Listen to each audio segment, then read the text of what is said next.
Hello, my name is Catherine Penry. I'm a solitary pagan witch and author, and today I'm out in the garden. I'm going to have a little chat to you today about the magical properties of plants and how to find them, which is the title of a book I wrote some years ago. Because I believe that we don't have a plant and then think, oh wow, what can I do with this magically? We tend to have the magical intention first, and then we think, what plant would work for this? Anyway, as we're out in the garden, you have to make allowances for all the odd noises and things that go on round and about us. The plant I've picked today to work with is the dandelion. Now, if only I had got out here a few days ago, we had loads of nice bright yellow dandelions. At the moment, look, this was all I could find.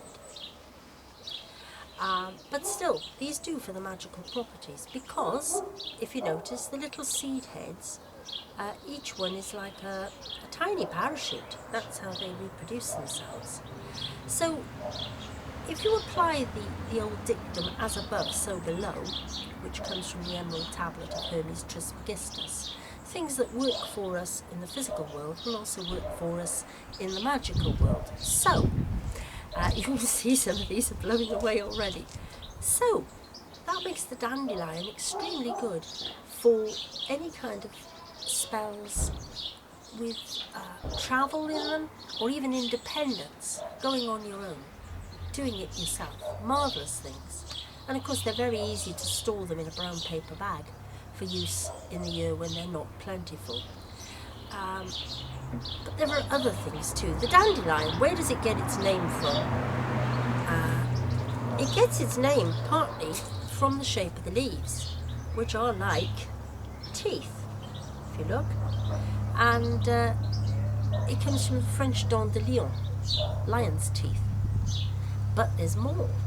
So, I mean, it could be quite a fierce intention you had in mind, quite an aggressive intention if that was what you wanted. And the dandelion with its lion's teeth, well, use the leaf part of it. Something else you find, you can't see it here because I picked these a few minutes ago and they have to be fresh, but when you pick a dandelion, you get this beautiful milky sap on the end of it. Hang on. I can't break the stalk.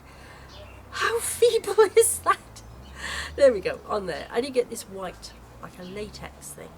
Now, if you dab it on your skin, my auntie always used to swear that it was a great wart cure. So, wart magic, yes, great.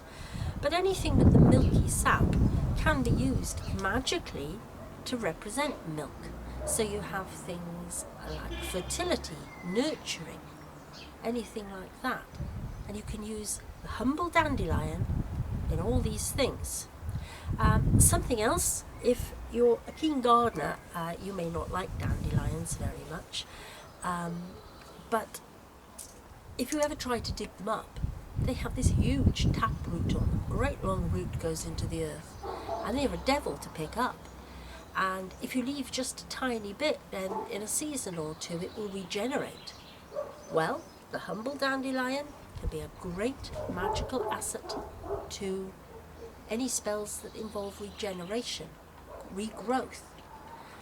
Also, for any work that involves tenacity, hanging on, because my goodness, you try and pull them up out of the earth, they're very, very difficult. You've got to dig right down, get your hand in and really pull.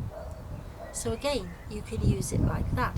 In fact, there are so many things, so many uses for the dandelion that I actually had to write them down so that I would remember them. So I'm going to put my glasses on. I'm going to check that I haven't missed anything. Hold on.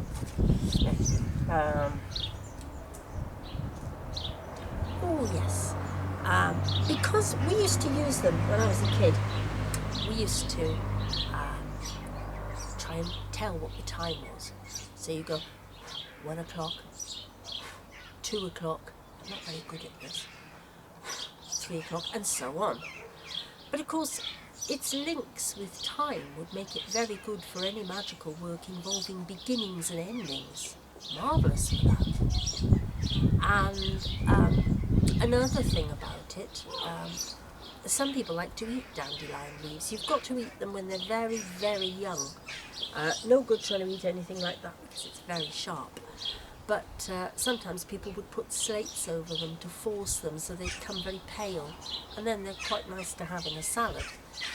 But the other use for them, long before the soft drinks companies got their hands on it and loaded it up with sugar and aspartame, was it made a very cleansing springtime drink, dandelion and burdock.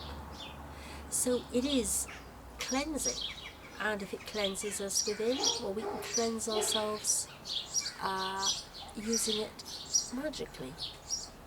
And actually one of its nicknames was Pee the Bed, or Pissenlit, which is sort of the Frenchified version of Pee the Bed, because they used to say when I was young that if you picked bunches of dandelions you would wet the bed in the night. And this is not actually true. I can assure you I am not going to wet the bed tonight. But what is true is that you can use it as a very gentle diuretic.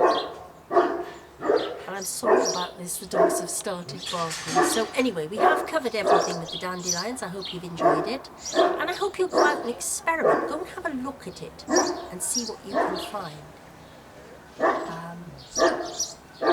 One of its most obvious uses when it's bright and yellow, it's a lovely sunny plant. It cheers you up. Great colour for lifting the spirits. So go out and experiment and find out what you can about these plants, especially weeds, and go and see what you can find out for yourself. What feels right to you will almost certainly work in magic. And I do apologise about the noise. We'll finish here. Thank you for listening. Goodbye.